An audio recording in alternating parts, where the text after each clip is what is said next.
Hello friends, एक बार फिर से आपके अपने YouTube चैनल में स्वागत है। आज मैं लेके हूँ आपके लिए नया टॉपिक जिसका नाम है मृदा। तो देखो, सबसे पहले अपन देख रहे हैं यानी मृदा किस भाषा का शब्द है या कौन सी भाषा से बना हुआ है। तो देखो, मृदा क्या है, अपने जो सोलम शब्द हैं, कौन सा शब्द, सोलम शब्द, इस सोलम शब्द से बना हुआ है। क्या है, सोलम शब्द से बना हुआ है। और ये जो सोलम शब्द है वो किस भाषा का है, लैटिन भाषा का है। किस भाषा का है, लैटिन भाषा का है। इस सोलम का मतलब क्या होता है, सोलम का मतलब क्या होता है। तो जो सोलम का मतलब होता है वो होता है फर्श, जिसको अपन फ्लोवर कहते हैं। यानी जो अपने एक फर्श होता है, वो फर्श या फ्लोर क्या होता है, सोलम शब्द का मतलब होता है। बात करते हैं इसी के अंतर्गत मृदा विज्ञान। मृदा विज्ञान, अब बात आती है मृदा। सबसे पहले तो जनक की बात करूंगा मैं, बाकी आगे चलेंगे, डेफिनेशन आगे पढ़ेंगे। मृदा विज्ञान का जनक, मृदा विज्ञान का जनक कौन है। तो आपको ध्यान रखना, मृदा विज्ञान का जनक वीवी डोकुचेव है। कौन है, वीवी डोकुचेव। पूछ सकता है क्वेश्चन कि मृदा विज्ञान का जनक कौन है, तो आपको बताना है कि जो पेडोलॉजी है उसका जनक कौन है, वीवी डोकुचेव है। फिर बात आती है, वर्तमान में एक चीज और आती है कि आधुनिक मृदा विज्ञान का क्वेश्चन यानी पूछा जाता है, आधुनिक मृदा विज्ञान का जनक। तो आधुनिक मृदा विज्ञान का जनक भी कौन है, यानी आपका वीवी डोकुचेव है। ये भी इसी के अंतर्गत आपको बताना है कि वीवी डोकुचेव क्या है, आधुनिक मृदा विज्ञान का जनक है। फिर चलते हैं, मैं आपको वैसे पिछली क्लास में पढ़ा चुका, यानी मृदा वर्ष कब घोषित किया गया, क्योंकि मृदा चल रही, टॉपिक चल रहा है, तो मृदा वर्ष की मैं वापस बात करूंगा। मैंने आपको पढ़ाया था जैविक खेती, और जैविक खेती के अंतर्गत मृदा वर्ष मैंने वहां पढ़ाया था। तो याद करो कि मृदा वर्ष कौन से वर्ष को कहा अपन ने, 2014 को। तो आपको क्वेश्चन पूछ सकता है कि अंतरराष्ट्रीय मृदा वर्ष कौन सा वर्ष घोषित किया गया, 2014। ठीक है, इसी के साथ में एक चीज और पढ़ा चुका, उसी जैविक खेती के अंतर्गत मृदा व स्वास्थ्य फेडरेशन, मृदा व स्वास्थ्य फेडरेशन। और ये मृदा व स्वास्थ्य फेडरेशन, इसकी जो स्थापना हुई थी, इसकी स्थापना कब हुई थी, याद करो, 1947 में इसकी स्थापना हुई थी। आया समझ में। चलो, इसके बाद आते हैं, देखो, एक होता है पेडोलॉजी शब्द और एक होता है इफेडोलॉजी शब्द। एक तो होता है पेडोलॉजी और एक होता है इफेडोलॉजी। इफेडोलॉजी, दोनों का मतलब समझना है कि दोनों का मतलब होता क्या है। तो पेडोलॉजी में तो क्या होता है, मृदा की उत्पत्ति, वर्गीकरण और वर्णन, क्या, जो भी मृदा की उत्पत्ति होती है उस उत्पत्ति का, वर्गीकरण का, और अपने को यानी उसका जो कंप्लीट अध्ययन होता है वो जिस विज्ञान के अंतर्गत करते हैं, वो किसके अंतर्गत करते हैं, पेडोलॉजी के अंतर्गत करते हैं। तो यहां लिख दीजिए, मृदा की उत्पत्ति, वर्गीकरण व अध्ययन जिस शाखा के अंतर्गत किया जाता है वो कौन सी शाखा हो गई, यानी आपकी पेडोलॉजी हो गई। फिर बात करते हैं इफेडोलॉजी। तो बात करें, इफेडोलॉजी का मतलब होता है मृदा के विभिन्न जो गुण होते हैं, उन विभिन्न गुणों का अपन क्या करते हैं, यानी पौधों की वृद्धि व पोषण के संदर्भ में अध्ययन करते हैं। किस संदर्भ में अध्ययन करते हैं, पौधों की वृद्धि व उपज के अध्ययन में क्या करते हैं, यानी उनके संबंध में अध्ययन करते हैं। वो क्या हो गया, इफेडोलॉजी हो गया। तो अपन लिख देते हैं यहां पर, मृदा के विभिन्न गुणों का अध्ययन फसल की वृद्धि व उपज के संबंध में किया जाता है। किसके संबंध में किया जाता है, फसल की वृद्धि व उपज के संबंध में किया जाता है उसको अपन क्या कहा, एफिडोलॉजी कह दिया। आ गया इतना समझ में। चलो इसके बाद आते हैं नेक्स्ट अपन मृदा से संबंधित एक इंस्टीट्यूट पढ़ते हैं, IISS। शायद मैं इंस्टीट्यूट के अंतर्गत पढ़ा चुका होगा लेकिन मुझे याद नहीं है, फिर भी एक बार दोबारा आप देख लीजिए, IISS। अब यहाँ पर IISS का मतलब है Indian institute of soil science, यानी भारतीय मृदा विज्ञान, भारतीय मृदा विज्ञान अनुसंधान संस्थान, अनुसंधान संस्थान।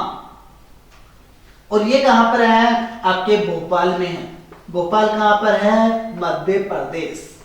तो आपका IISS कहां स्थित है, भोपाल मध्य प्रदेश में स्थित है। ठीक है, इतना समझ में आ गया। चलो इसके बाद आते हैं अपन, देखो आपको एक चीज यहां से क्वेश्चन पूछी जाती है जनरली कि जो भारतीय मृदाएं होती हैं उन भारतीय मृदाओं में NPK का अनुपात कितना होता है, ये चीज भी आपको पूछ सकता है। तो जो भारतीय मृदाएं होती है, यानी जो भारतीय मृदाएं होती है उन भारतीय मृदाओं में NPK का अनुपात आपको पूछा जा सकता है। यहां देखो NPK का अनुपात होता है, वो होता है 6.5 अनुपात 2.5 अनुपात 1, यानी जो नाइट्रोजन होता है वो 6.5 होता है, यानी फास्फोरस होता है 2.5 और के होता है वो होता है 1%। तो जो अनुपात आया अपने पास में क्या आ गया, 6.5 अनुपात 2.5 अनुपात 1। ठीक है, चलो इसके बाद देखते हैं सॉइल फॉर्मेशन यानी मृदा निर्माण। क्या देख रहे हैं, मृदा निर्माण।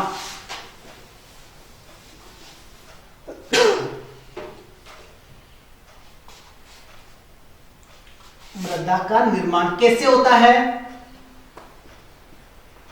तो देखो मृदा का निर्माण है वो मृदा का निर्माण यानी अपने जो चट्टानें होती हैं या जो खनिज होते हैं उनके अपघटन से होती हैं, उनका अपघटन होता है और अपघटन के फलस्वरूप जो होता है वो क्या होता है, किसका निर्माण होता है, मृदा का निर्माण होता है। और इसके अंतर्गत क्या होते हैं, अपने भौतिक कारक भी काम में आते हैं, इसके अंतर्गत अपने रासायनिक कारक भी काम में आते हैं और इसके अंतर्गत अपने जैविक कारक भी काम में आते हैं। तो अपने क्या कह दिया, भौतिक, रासायनिक व जैविक कारकों द्वारा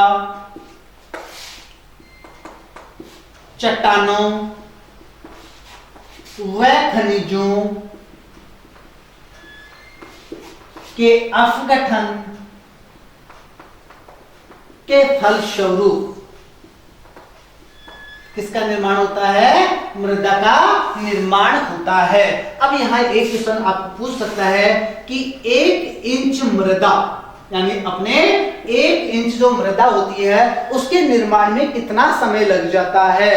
तो यहां आपको बता देना कि 1 इंच मृदा के निर्माण में लगभग 800 से 1000 वर्ष लगते हैं। कितने लगते हैं, 800 से 1000 वर्ष लगते हैं। अब आप खुद सोचो कि आपकी यदि सॉइल इरोजन होगा यानी मृदा अपरदन होगा तो आपके कितना नुकसान होता है, यानी मृदा के अपरदन से क्या होता है, बहुत ज्यादा नुकसान होता है। तो आपको ध्यान रखना है मृदा का अपरदन होने से बचाना है। ये चीज अपन आगे पढ़ेंगे, मृदा अपरदन में तब बढ़ेंगे। तो यहां ध्यान रखना है 1 इंच मृदा के निर्माण में कितने वर्ष लग जाते हैं, 800 से 1000 वर्ष लग जाते हैं। चलो इसके बाद देखते हैं मृदा निर्माण के कारक। क्या देखते हैं, मृदा निर्माण के कारक। मृदा निर्माण के कारक, देखो मृदा निर्माण के जो कारक हैं उनको अपन क्या करते हैं, 2 भागों में विभाजित करते हैं। कितने भागों में विभाजित करते हैं, 2 भागों में विभाजित करते हैं। अब एक यहां पर मैंने बताया सक्रिय कारक। कौन सा कारक, एक तो सक्रिय कारक और दूसरा कौन सा, अक्रिय कारक। दो कारक होते हैं, एक होता है सक्रिय कारक और दूसरा कौन सा होता है, अक्रिय कारक। सक्रिय कारकों के अंतर्गत अपन ने बता दिया कि जलवायु, सक्रिय कारक कौन सा है, जलवायु और जैव मंडल।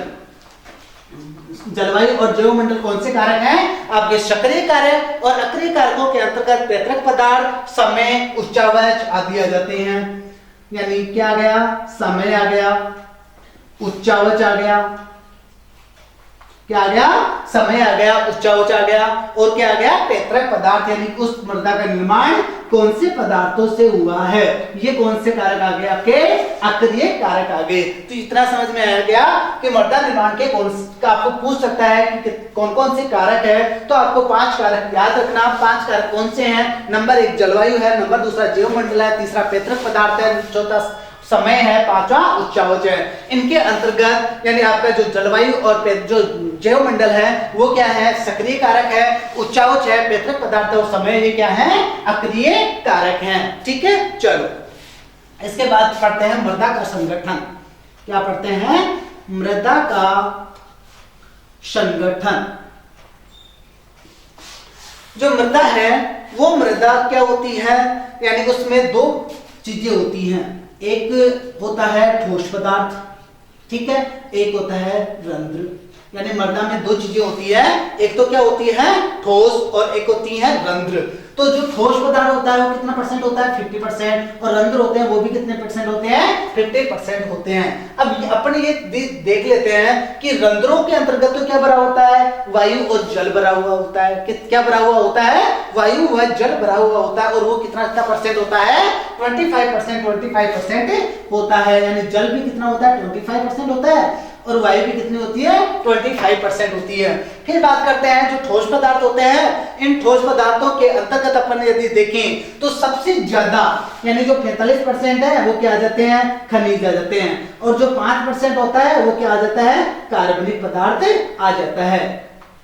यानी इसको मैंने एक इसके अंतर्गत बता देता हूं, डायग्राम के अंतर्गत बताते हैं। जैसे अपन ने देखा आपकी मृदा है, उस मृदा की कितने यानी आपको उसके संगठन में कितनी चीजें काम में आती है, 4 चीजें काम में आती है। जैसे फॉर एग्जांपल अपन ने ये देखा, यानी ये ऐसा डायग्राम अपन ने बना लिया।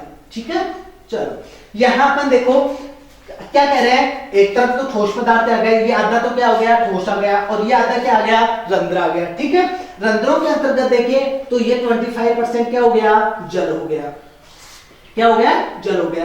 ये 25% क्या हो गई, वायु हो गई। यहां पर देखिए तो ये अपने 5% तो क्या आ गया, कार्बनिक पदार्थ आ गया, जिसको अपन के क्या कह सकते हैं, जीवाश्म पदार्थ भी कह सकते हैं। क्या कह सकते हैं, जीवाश्म पदार्थ भी कह सकते हैं। और ये 45% क्या आ गए, इसके अंतर्गत खनिज आ गए। क्या आ गए, खनिज आ गए। ठीक है, अब यहां देखो यानी मृदा में क्या हो रहा है, जल की कमी। एक बार इसको यहीं पर बता देता हूं मैं आपको, मृदा में क्या हो गया, जल की कमी। इट मींस क्या हो गया, क्या होगा उसमें, वायु की अधिकता। भाई जल जैसे कमी होगी क्या करेगी, वायु प्रवेश करेगी। एक तरफ बारिश हो रही है, बारिश होने पर क्या होगा, मृदा में पानी समा रहा है, और पानी समाएगा तो क्या होगा, वायु बाहर निकलेगी। ये चीज आपके समझ में आ जानी चाहिए। तो ये चीज आपको पूछ सकता है, जैसे अम्लीय मृदाएं होगी, उन अम्लीय मृदाओं में क्या होता है आपके, यानी किसकी कमी पाई जाती है, वायु की कमी पाई जाती है। समझ गए, चलो यहां आगे देखते हैं अपन। ये चीज अपन ने देखा, मृदा का संगठन यानी ठोस 50% और रंध्र होते हैं 50%, जिसके अंतर्गत क्या होता है, 25% जल होता है, 25% वायु होती है। और यहाँ पर ठोस रूप में देखा 45% खनिज होते हैं और 5% क्या होते हैं, कार्बनिक पदार्थ होते हैं। चलो इसके बाद आते हैं मृदा में वायु का संगठन, यानी अपन जो वायु पढ़ रहे हैं उसका संगठन भी अपन देख लेते हैं।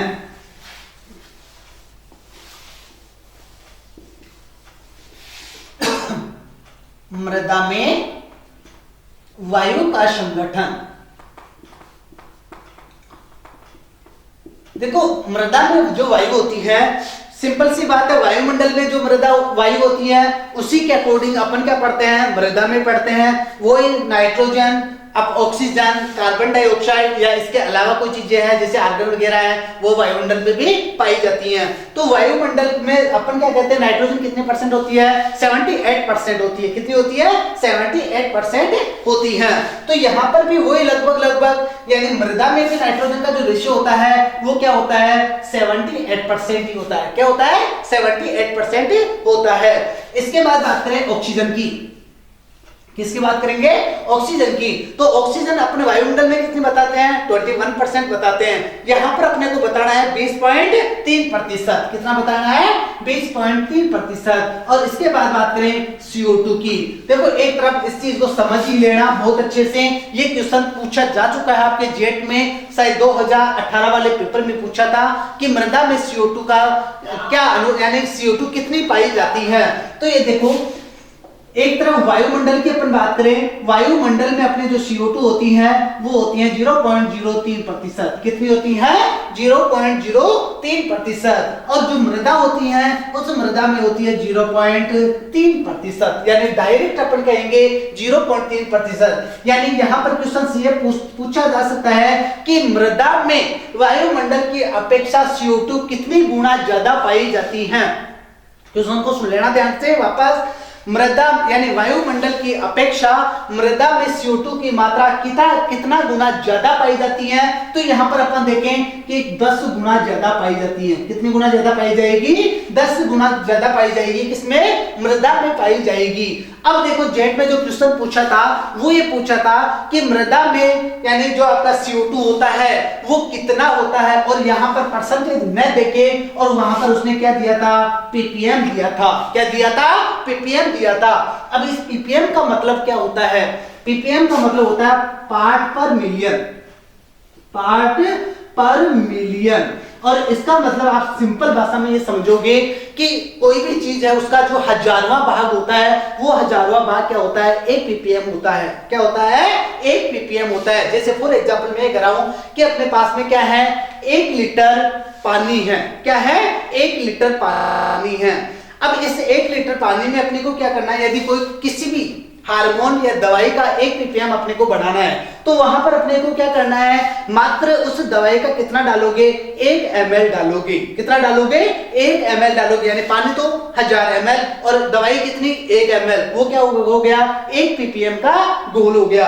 अब यहाँ देखो 0.3, इट मींस यहाँ जो ppm आएगा वो कितना आएगा? 300 ppm आएगा। कितना आएगा? 300 ppm आएगा। तो क्वेश्चंस को ध्यान से सुन लेना।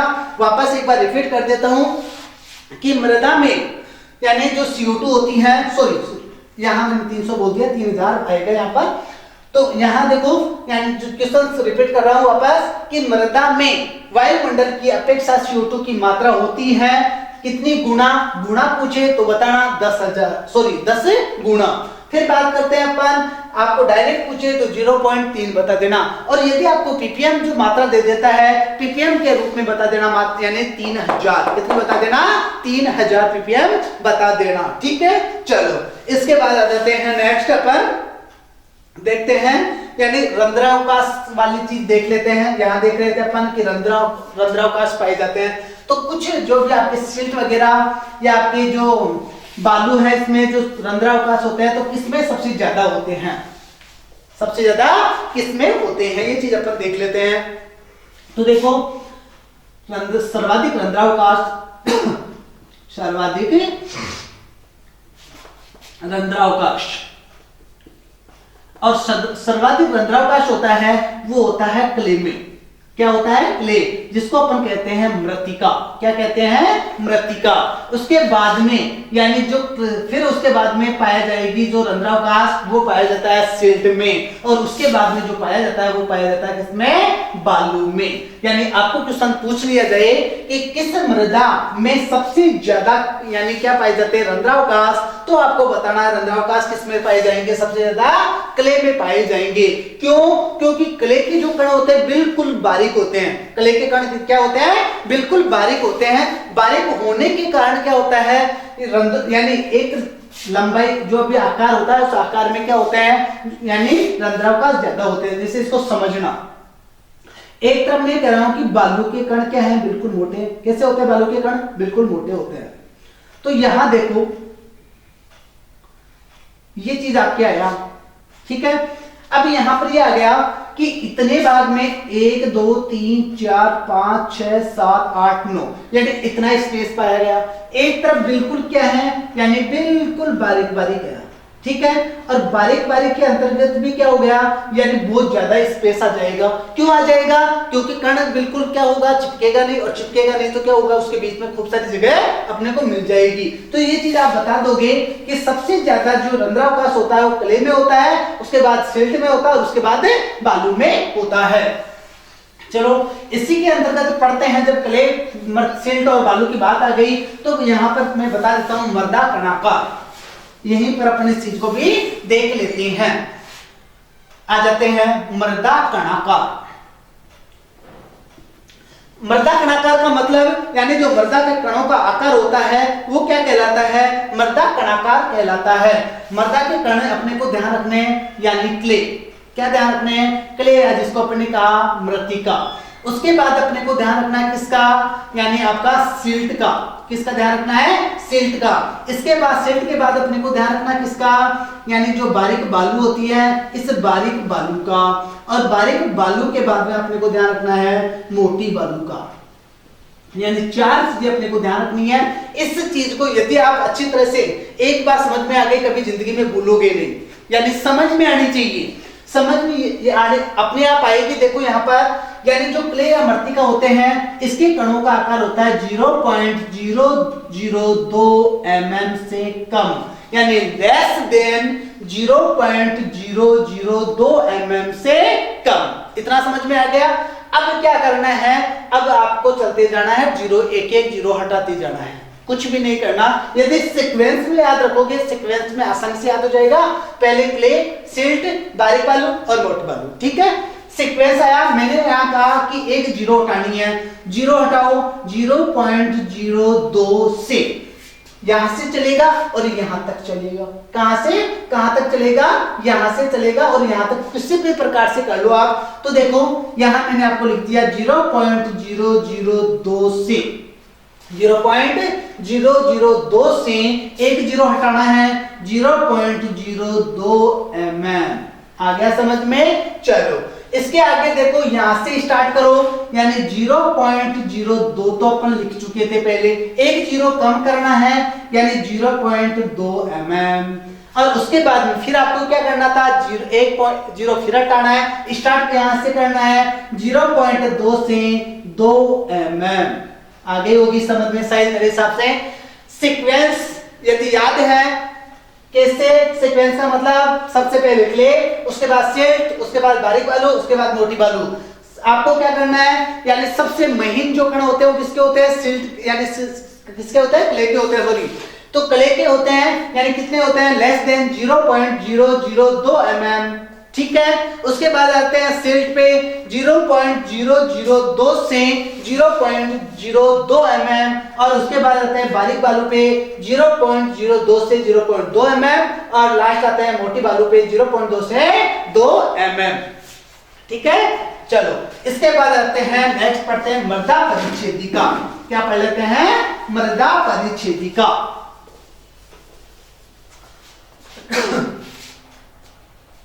मृदा परिच्छेदिका किससे कहते हैं, मृदा परिच्छेदिका। तो जो मृदा की ऊर्ध्वाधर खड़ी कटान, ऊर्ध्वाधर बोल दो या खड़ी कटान बोल दो, मृदा की जो खड़ी कटान है या जो ऊर्ध्वाधर कटान है, वो ऊर्ध्वाधर कटान क्या कहलाती है, मृदा परिच्छेदिका कहलाती हैं। जैसे ये आपके क्या है, मृदा है, इस मृदा की ये क्या है, खड़ी कटान है। इस खड़ी कटान को अपन ने क्या कहा, मृदा परिच्छेदिका कहा। क्या बोल दिया इसको, मृदा परिच्छेदिका बोल दिया। अब देखो इस मृदा परिच्छेदिका में क्या पाए जाते हैं, मृदा के विभिन्न स्तर पाए जाते हैं। क्या पाए जाते हैं, मृदा के विभिन्न स्तर पाए जाते हैं। और वो स्तर कौन कौन से होते हैं, तो देखो इसमें, यानी यहां पर अपन ने बताया ये आपका स्तर कौन सा है, ओस स्तर। कौन सा स्तर आ गया आपका, ओस स्तर। उसके बाद में सेकंड आया ए, ठीक है। इसके बाद सेकंड, सॉरी सेकंड का मतलब ए।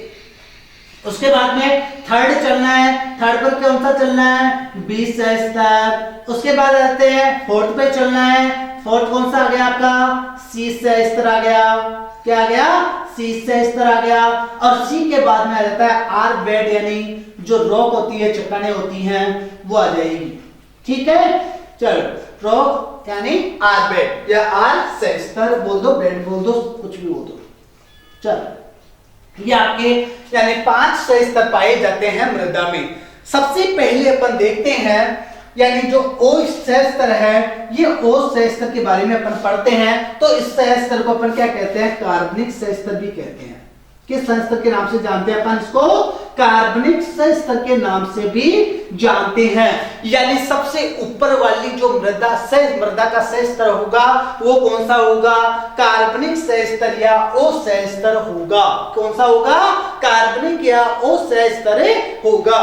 फिर बात आती है, ये क्वेश्चन ये पूछा जा सकता है कि ओ सह स्तर कौन सी मृदाओं में पाया जाता है? तो जो वनों की मृदाएं हैं, उन वनों की मृदाओं की जो ऊपरी सतह है उनमें पाया जाता है, या अकृषिगत मृदाओं में ये पाया जाता है। ठीक है, क्या क्या चीजें ध्यान रखनी है? तो यहां बताना वनों की मृदाओं में ऊपरी सतह। ठीक है, नंबर एक चीज। नंबर दूसरी चीज अपने यहां पर क्या कहा कि जो अकृषिगत मृदाएं होती है, अकृषिगत का मतलब जहां पर अपन खेती नहीं करते हैं, वनों के अंतर्गत अपन खेती कब करते हैं? नहीं करते हैं। इट मींस वहां पर कौन सा सह स्तर पाया जाएगा? आपका ओ सह स्तर पाया जाएगा। ठीक है, चलो इसके बाद आते हैं नेक्स्ट ओ सह स्तर के ऊपर। ओ सह स्तर के बाद बात करें तो देखो, यानी सॉरी ओ के बाद में बात करें ए की, तो ए के लिए अपन कहते हैं कि जो मृदा का ऊपरी सह स्तर है, यानी ओ कौन सी में पाया जाता है? ओनली वनों की मृदाओं के अंतर्गत ही पाया जाता है, या जो अकृषिगत मृदाएं हैं उन्हीं के अंतर्गत पाया जाता है। बाकी जो कृषिगत मृदाएं होती है उनका जो ऊपरी भाग होता है, ऊपरी सतह होती है, ऊपरी सह स्तर होता है, वो कौन सा होता है? ए सह स्तर होता है। तो कृषिगत मृदाओं का ऊपरी सह स्तर, कृषिगत मृदाओं का कौन सा सह स्तर है? ये ऊपरी सह स्तर है। अब यहां पर एक चीज याद रखना, जितने भी आपके पोषक तत्व होते हैं, जो खनिज लवण होते हैं, उनका सबसे ज्यादा निक्षालन होता है, सबसे ज्यादा लीचिंग होता है। कौन से सह स्तर से? ए से होता है, यानी इसको वॉशिंग आउट जोन भी कहते हैं। कौन सा जोन कहते हैं? वॉशिंग आउट जोन भी कहते हैं, यानी लीचिंग सह स्तर भी कहते हैं। तो आपको यहां बताना, लीचिंग सह स्तर या वॉशिंग आउट सह स्तर जोन बोल दो, washing out zone. Washing out zone क्यों कहा? क्योंकि जितने भी खनिज है या पोषक तत्व है उनका क्या हो जाता है? निक्षालन हो जाता है, लीचिंग हो जाता है, यानी वो निचले क्षेत्रों में चले जाते हैं, जिसके कारण इसको क्या कह दिया? लीचिंग सह स्तर या वॉशिंग आउट जोन कह दिया। उसके बाद एक चीज और याद रखना, यानी ओ सह स्तर को अपन एलुवियल के नाम से जानते हैं। किसके नाम से जानते हैं? एलुवियल के नाम से जानते हैं। किसके नाम से जानते हैं? एक बार सुन लो, एलुवियल के नाम से जानते हैं। ठीक है, चलो इसके बाद चलते हैं, इसका बी सह स्तर अपन देखते हैं। कौन सा देखना है अपने को? इसका बी सह स्तर देखना है। ठीक है, बी सह स्तर देखो, एक चीज अपने आप समझ में आएगी आपको, लीचिंग सह स्तर, यानी जो लीचिंग पदार्थ है उनका जमाव कहां होगा? बी में तो होगा। तो यहां पर अपन ने कह दिया लीचिंग पदार्थों का जमाव, लीचिंग पदार्थों का जमाव कौन से यानी सह स्तर में हो रहा है? बी सह स्तर में हो रहा है। उसके बाद आता है, यानी अपन इसको क्या किस नाम से जानते हैं? ये चीज आपको भी पूछी जा सकती है। तो इसे इलुवियल के नाम से जानते हैं। किस नाम से जानते हैं? इलुवियल के नाम से जानते हैं। ठीक है, इतना समझ में आ गया? चलो इसके बाद देखो नेक्स्ट अपन देखते हैं, यानी आपका आ जाता है कौन सा स्तर? यानी सी सह स्तर आ जाता है। कौन सा सह स्तर आ जाता है? सी सह स्तर आ जाता है। यानी कौन सी मृदाओं के अंतर्गत इसका निर्माण होता है? तो जो अल्प विकसित मृदाएं होती हैं, कौन सी मृदाएं होती हैं? अल्प विकसित जो मृदाएं होती है उनके अंतर्गत इस सह स्तर का निर्माण होता है। ठीक है, चलो इसके बाद अपन बात कर लेते हैं, यानी इसमें कौन कौन से खनिजों का जमाव होता है। तो आपको बताना है, जो कैल्शियम है, मैग्नीशियम कार्बोनेट है, कैल्शियम मैग्नीशियम जो कार्बोनेट है, इनका जमाव किस में होता है? सहस्त्र में होता है, यानी सी सहस्त्र में होता है। ठीक है, चलो इसके बाद एक चीज आपको और देखना, यानी जो आर है वो आर सबसे निचली जो सतह होती है, यानी जो चट्टानी सहस्त्र होता है वो कौन सा होता है? आर होता है। ठीक है, चलो ये आपका आर सहस्त्र आ गया, और आर सहस्त्र के अंतर्गत अपन ने बता दिया चट्टानी भाग। जो चट्टानी भाग होता है वो चट्टानी भाग क्या होता है? आपका आर सहस्त्र होता है, उसी से नीचे पाया जाता है। अब एक चीज यहां ध्यान रखना, एक तो पूछा जाता है कि ए और बी सहस्त्र को संयुक्त रूप से किस नाम से जानते हैं, और एक पूछा जाता है ए प्लस बी प्लस सी, यानी जो ए बी सी तीनों है इसको किस नाम से जानते हैं। ठीक है, तो ए और बी जो सहस्त्र होता है इसको अपन किस नाम से जानते हैं? शोलम के नाम से जानते हैं। ये चीज अपन ने पहले ही पढ़ा था कि जो मृदा है यानी जो सोलम शब्द है वो किस भाषा का है? अपने यानी लैटिन भाषा का पढ़ा था। तो लैटिन जो अपने ए और बी सहस्त्र है वो उसको किस नाम से जानते हैं? शोलम के नाम से जानते हैं। यानी कि आपकी ये क्या है? ट्रू सॉइल है, यानी सत्य मृदा है। आपको ये भी चीज पूछी जा सकती है कि ट्रू सॉइल कौन से सहस्त्रों को कहते हैं? तो ए व बी को कहते हैं। ठीक है, चलो इसके बाद आते हैं ए प्लस बी प्लस सी, यानी ये तीनों जो मिलकर सहस्त्र मिलते हैं तब ये क्या कहलाता है? तो ये कहलाता है रिगोलिथ। क्या कहलाता है? रिगोलिथ कहलाता है। ठीक है, इतना समझ में आ गया। इसके बाद आते हैं, एक शब्द और आपको पूछ सकता है और वो आता है रिगोसोल। कौन सा शब्द आता है आपके पास में? रिगोसोल आता है। तो रिगोसोल क्या होता है? यानी मृदा के अविभक्त सहस्त्र, मृदा के अविभक्त जो सहस्त्र होते हैं वो क्या कहलाता है? यानी रिगोसोल कहलाता है। ये चीज अपन ने देखी। इसके बाद आते हैं नेक्स्ट, तो यानी इसी के अंतर्गत अपन पढ़ते हैं मृदा उर्वरता और मृदा उत्पादकता। क्या पढ़ते हैं? मृदा उर्वरता और मृदा उत्पादकता अपन पढ़ते हैं।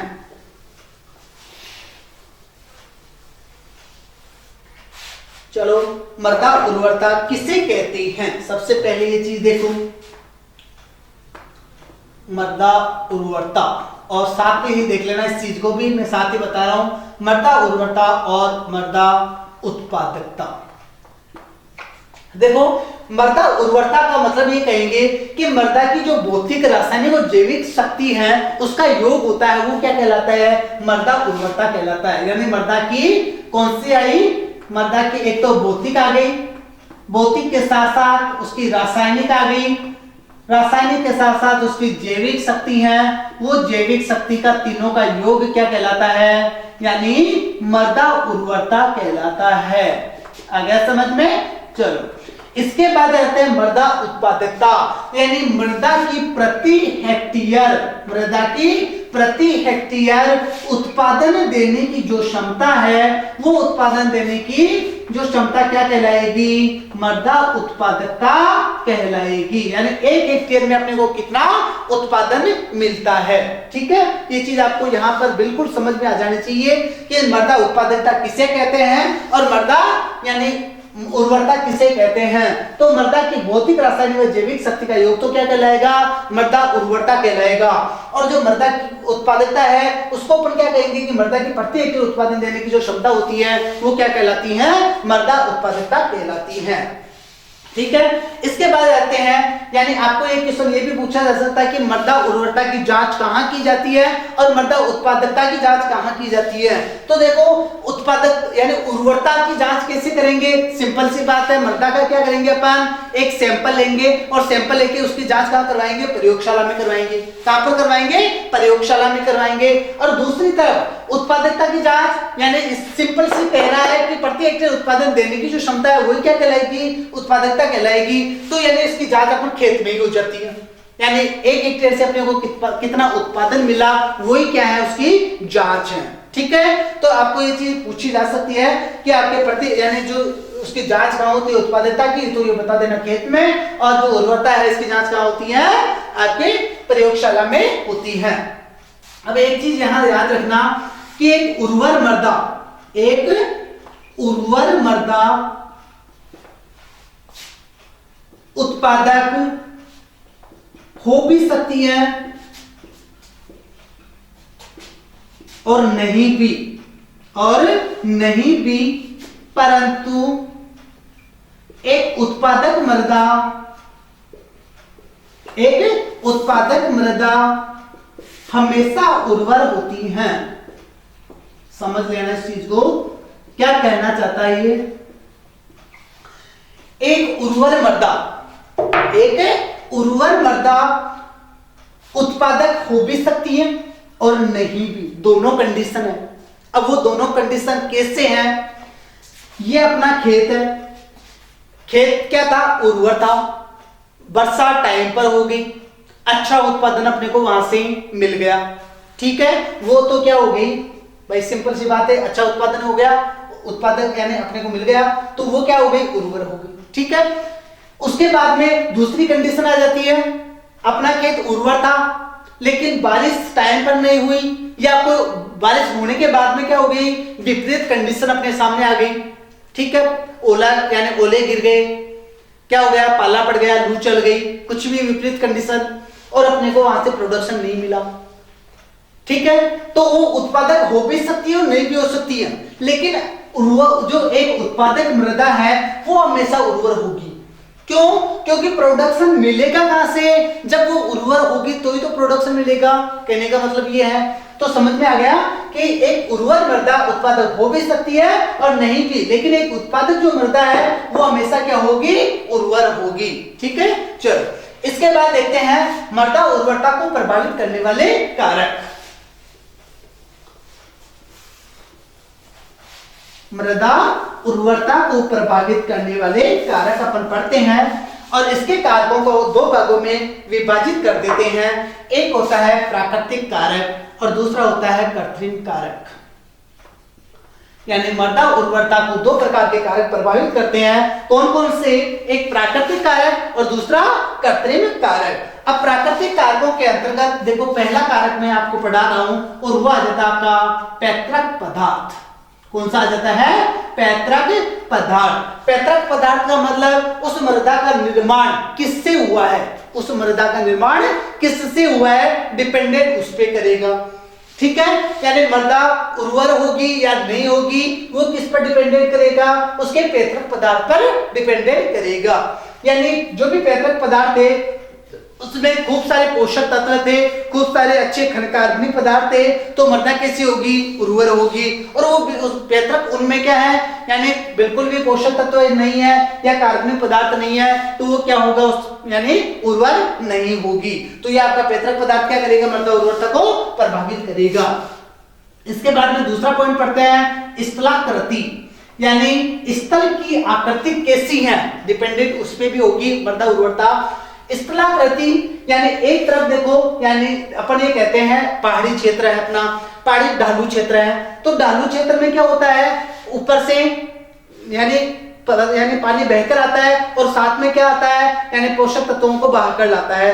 तो उनसे ऊपर वाली मृदा में तो क्या होगा? पोषक तत्वों की कमी हो गई, और वो नीचे आके जमा हो गई, तो वहां पर क्या होगी? पोषक तत्वों की अधिकता। तो उनमें से मृदा ऊपर वाली मृदा तो क्या होगी? अनुर्वर हो गई, और नीचे वाली मृदा क्या हो गई? एक अच्छी उर्वर हो गई। तो स्थलाकृति भी क्या करेगी? यानी आपके मृदा उर्वरता को प्रभावित करेगी। और कौन सा कारक हो गया? आपके प्राकृतिक कारक हो गया। इसके बाद में आता है पॉइंट नंबर 3, मृदा आयु, यानी मृदा आयु।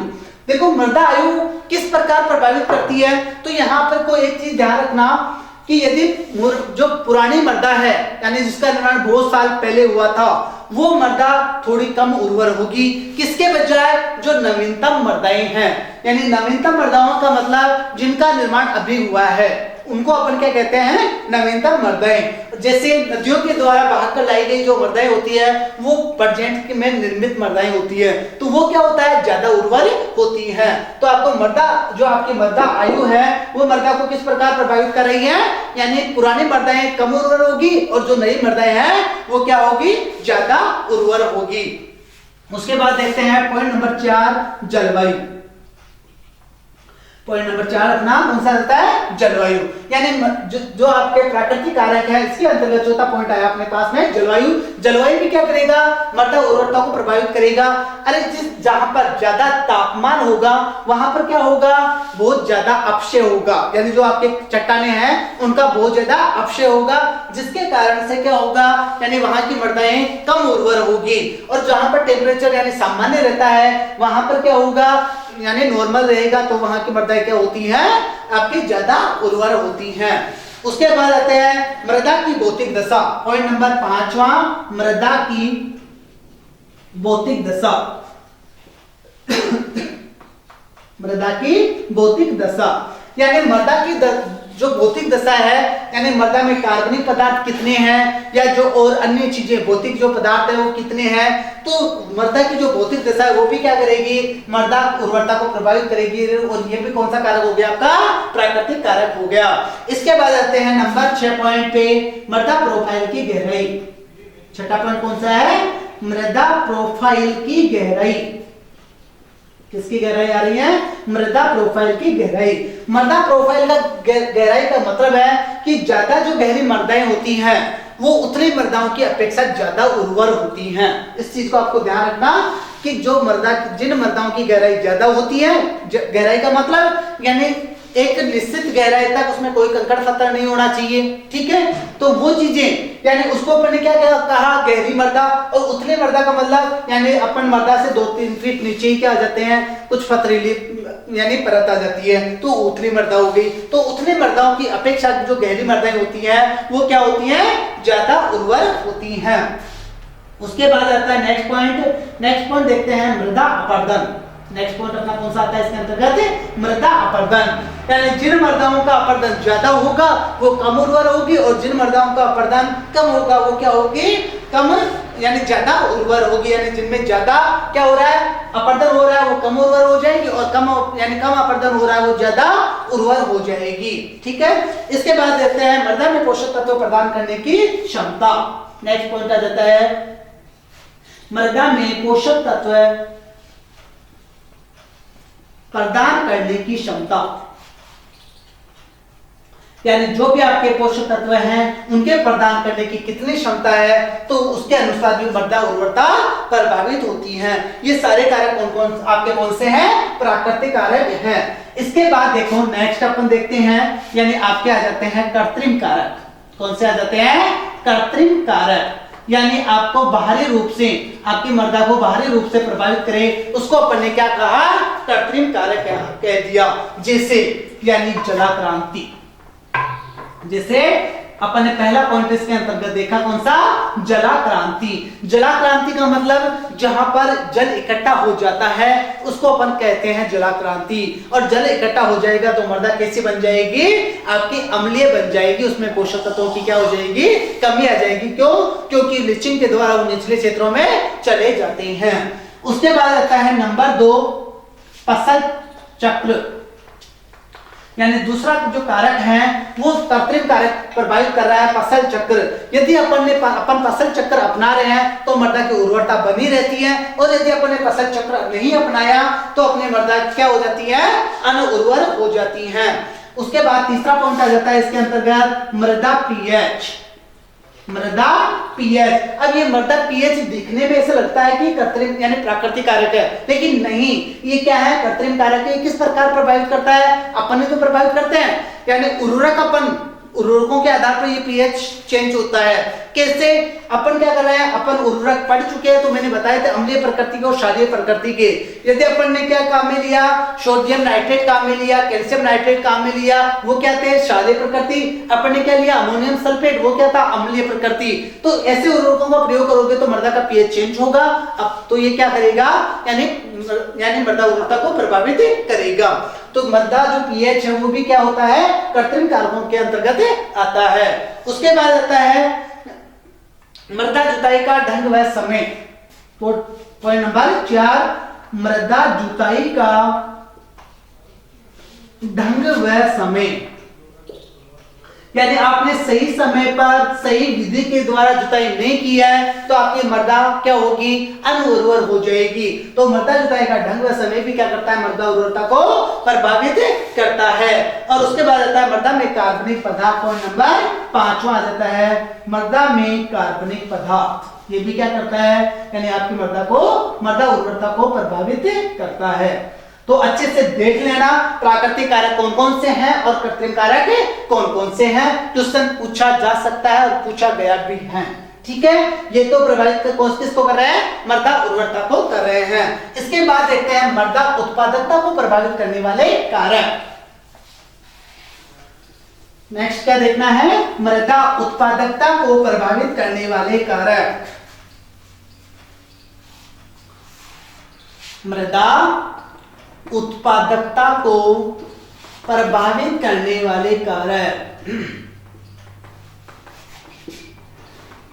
और इसके अंतर्गत अपन देखते हैं, देखो सबसे पहला पॉइंट ही ले लेते हैं मृदा उर्वरता। पढ़ाता लाइन याद आई वापस, मृदा उर्वरता कैसे प्रभावित करेगी। अपन ने कहा था कि एक उर्वर मृदा उत्पादक हो भी सकती है और नहीं भी हो सकती, लेकिन एक उत्पादक मृदा हमेशा उर्वर होती है। यदि मृदा उर्वर है, यदि मृदा उर्वरता है तो अपने को क्या मिलता है, वहां से प्रोडक्शन मिल जाता है। ठीक है, आ गया समझ में। चलो उसके बाद आता है मृदा की स्थिति। पॉइंट नंबर 2, मृदा की स्थिति। मृदा की स्थिति का मतलब यानी मृदा शहर से नजदीक है या दूर है। जो भी आपकी भूमि है वो शहर से दूर है या पास में है। क्यों, क्योंकि मृदा की जो स्थिति होगी, दूर या पास का मतलब सिंपल सी बात है, जो शहर की मृदाएं होती है वो क्या होती है, यानी ज्यादा महंगी होती है, तो वहां से अपने को उत्पादकता प्रभावित करती है। इसके बाद आता है मांग। तीसरा पॉइंट, यानी जो भी आपका उत्पाद है उस उत्पाद की मांग। उत्पाद की मांग, कोई भी फसल है, ज्यादा मांग है, अच्छा भाव मिलेगा तो उत्पादकता बढ़ेगी। और यदि किसी फसल का भाव ही नहीं है, यानी अच्छा अपने को वहां से पैसा नहीं मिल रहा है, तो उत्पादकता क्या हो जाती है, घट जाती है। और उसके बाद आ जाता है यातायात के साधन। यातायात के साधन भी क्या करते हैं, यानी मृदा उत्पादकता को प्रभावित करते हैं। किस प्रकार करेंगे, अरे एक सिंपल सी बात है कि आपके जो घर है वहां से आपका जो बाजार है वो क्या है, लगभग 40 किलोमीटर दूर है। अपने पास में सही समय पर क्या थे, यातायात के साधन अवेलेबल थे। सही समय पर अपन ने क्या पहुंचा दिया, अपनी जो फसल थी उसको पहुंचा दिया। कहां पर, जो भी मंडी है वहां पर पहुंचा दिया। अब वहां से अपने को बाजार है वहां पहुंचा दिया, वहां से अपने को अच्छा भाव मिल गया। और अपने पास यातायात के बिल्कुल साधन नहीं है, यानी अपने को क्या करना पड़ेगा कि इंतजार करना पड़ेगा। और इंतजार के रूप में अपन क्या करते हैं, यानी सही समय पर अपने फसल को पहुंचा नहीं पाते हैं, तो वहां पर वो क्या हो जाती है, उसकी उत्पादकता घट जाती है। आ गया समझ में, मृदा उत्पादकता और यानी उर्वरता। ठीक है, आज के क्लास में इतना ही, और बाकी अपन पढ़ते हैं नेक्स्ट क्लास में। Thank you.